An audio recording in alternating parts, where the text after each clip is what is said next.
baseball, New York Yankee slugger Alex Rodriguez has withdrawn his lawsuits. He says he will accept the season-long suspension. Didn't he say in big dramatic fashion he was going to fight forever and defend himself, Ross? Right? It was funny, Michelle, because throughout this whole process, he was going to fight this battle to the bitter end. Right. The truth will come out. Well, apparently, Alex Rodriguez has had a change of heart. A-Rod has dropped all of his lawsuits, all of them, against Major League Baseball, against the Commissioner Bud Selig, and against the Players Association. Now, the dismissal of the lawsuits were filed today in federal court in New York City, and it appears that the Yankee slugger has made peace with his suspension for the upcoming season, which also includes playoff games.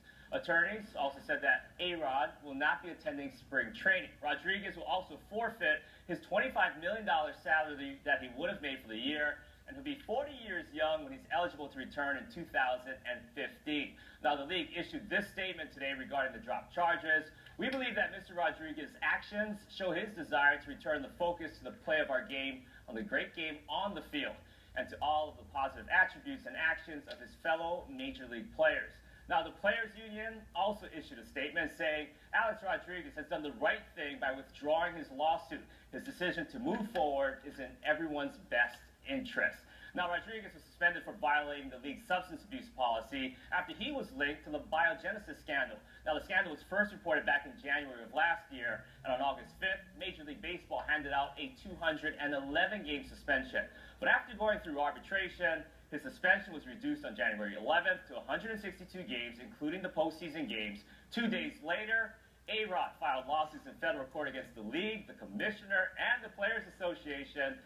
And that led to tonight's decision of Rodriguez dropping all lawsuits. Sports attorney Ted Corless joins us live from Tampa. And Ted, the big question, why did A-Rod have a change of heart and decide to drop the charges? Because he's always claimed that he didn't do anything wrong.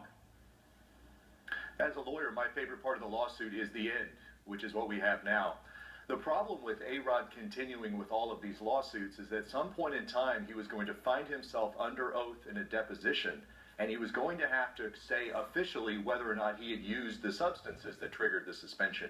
Unfortunately, there is a mountain of evidence to suggest that if he had said that, he might very well have been subject to perjury for saying those things under oath.